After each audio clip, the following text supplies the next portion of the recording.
Steve Evans, had time to reflect on the last week?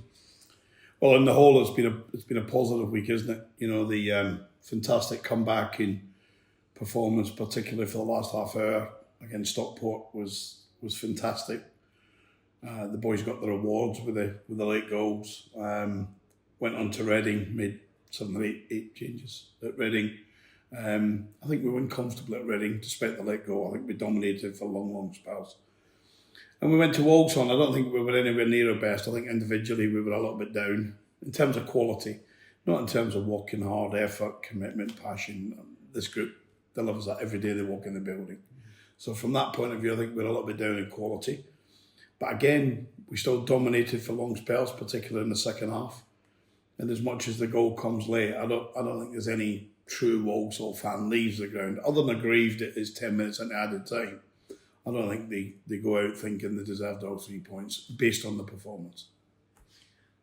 When you look back at the start of the season, I mean, obviously you had an unbeaten pre-season run. You've 3 league games unbeaten now and still in the cup, obviously. That's not a bad return, is it? That's somewhere where you'd want to be placed. Well, I think what it shows you within the group, that there is huge resilience to get a point when you're getting nothing, like Saturday, or to get all 3 when you're going to get 1 like Stockport. So the boys have worked ever so hard. They're incredibly fit. The fitness levels within the group are probably record-breaking for a club at our level. I'm sure they are.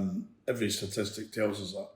And that's full credit to the medical team here, to the coaching staff, and more importantly to the players themselves. So we've had a good start. It would have been a really good start had we won at Walsall, but we didn't win at Walsall. So it's been a good and a competent start. But our standards have to be that getting a late point at Walsall isn't where we're going to judge ourselves. And as much as I think they're a really good side, we're top manager, and it has to be said, a brilliant support base who are getting right behind the new owners, which is great to see. I've sat there many a time, particularly on Tuesdays, and watched Walsall play, and the fan base at times has been a little bit disappointed, disjointed, and switching off. But they're really focusing behind the club this year. It's great to see. But I think we went there, we handled it really well. We should win, but our benchmark has to be that we try and win every game. You mentioned the fitness there, and obviously that bears out with the late goals you've been getting. Do teams kind of latch on to that, do you think? Oh, for sure. I think the team will have an inner belief for many months to come, even if we never get another one. There'll always be a belief that we are capable of scoring a goal. I think myself and Alec Ravel, Alec raised at me 2 or 3 times how many late goals did we score in our successful seasons at Rotherham, and it was lots of late winners. You know, I used to meet people that I see on the social scene regular, whether that be Brendan Rodgers, whether it be Barry Fry, whether it be people I'm known to be friendly with, and they would be either messaging me or we'd be getting together with families, and they'd be saying another late goal, and I'm starting to get that here. But I hope they're saying this in March and April, because it's a long season. But it seems very condensed at time when you go Saturday, Tuesday, and we're now in a spell where we're going Saturday, Tuesday. I think all bar 1 week we've got 6 of them. So it's a tough ask for 18 players. We're trying to add to the group, but the one thing they are is incredibly fit. They're sharp. They've got a mental application to work hard and have huge desire, and that alone goes a long way. How are you finding the ruling on the substitutes? Because you're using 5 substitutes now.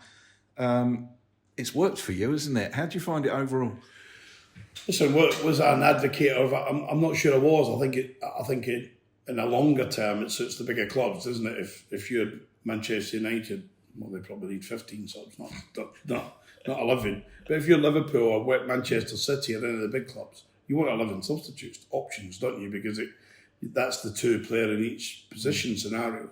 I think the smaller club you become, you don't have that flexibility within the system.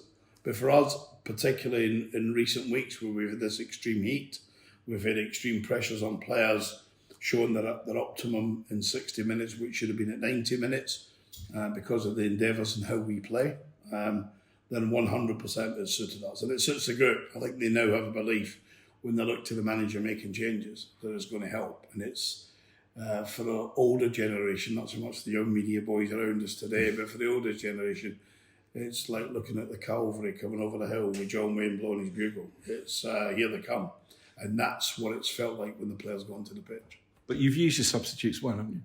Well, you get a substitution right, or you no one really notices it. You get it right if they make an impact in the game, and you would certainly go from the start of the season from Tranmere. I think our substitutions made a real positive impact. You know, Jordan Roberts coming on for Listy and Danny Rose coming on for North. I think they made such a positive impact. We go forward to Stockport, real tough test, but there's no doubt. I think we said it was the first time ever 6 substitutions will get involved. Maybe the last time as well. They get involved in directly leading to a goal and scoring the goal, and it made a big difference at Reading and again on Saturday. So I think the substitutions have worked so far. There'll be weeks they don't work, but we're pleased we can make them because we've got some really good options off the bench. How are the players coping with it? There's obviously only 18 players available to you at the moment, but they're playing Saturday, Tuesday. I think from a player's point of view, it means you're going to play a meaningful part. I think that keeps the dressing room happy. It keeps that buzz in the dressing room. They know some weeks they'll be disappointed. They weren't in the starting 11. If you look at Max Clark was on the bench on Saturday for Young Saxon. We changed it at half time, and Max came on. I thought he was terrific. And at the end of the game, when I asked one question in the dressing room in front of all the group to Max Clark, how disappointed did you feel when the team was read out? He said, yes, I did, but I was absolutely known for a fact that there's a chance I'll get on the pitch and play a part. And that's when you've got your dressing room right, that everyone's valued. There's no one in that dressing room more important to a player, to a system, to a shape, to the team than anyone else. We lose a centre-back, we've got cover. We lose a midfield player, we've got cover. We lose a striker, we've got cover. We just don't have enough of them yet. So we're a couple short and we'll be there. Again, I'll ask you the same question. You said a couple short. Any news? I can't say I'm banging my head against the wall because it's my head's had enough bashes that you would see it. That we're trying really hard. We're really, really close on one. We're waiting for the first team manager to tick the box. Coming from the Premier League, I said, if I know the manager concerned, I could pick up the phone and we could have a good chat. So that'd be easy. If you don't know them, I'd get into 4 knocks in America before I get into his mobile. So from that point of view, it's we just have to be a little bit patient, and for the right reasons. They're waiting for players to come in at different levels, and they're just managing their squad intently from them to the top end of the 23, so would step up if they have issues. So we're being patient on that one, and then we've got 2 or 3 phone calls on others, and we'll see where they go. But we know we have to add to the group. I had a long conversation on the telephone with our chairman yesterday morning, and we were both in the same place. Let's add to the group, but let's only add the right ones. On to the next game, Rochdale, of course, who've had a pretty torrid start. Well, it's a torrid start, but performances don't tell you that. I've only focused on the game on Saturday against Grimsby. They lose 1-0 to a 92nd minute goal from a big centre half who heads and kicks it, and he's a wonderful weapon for Grimsby. But reality is, Rochdale had over 55% possession, 16, 17 efforts on goal, missed a host of chances. Our supporters can look at those clips themselves from the footage that's available on the television. So I'm not building them up to what they're not.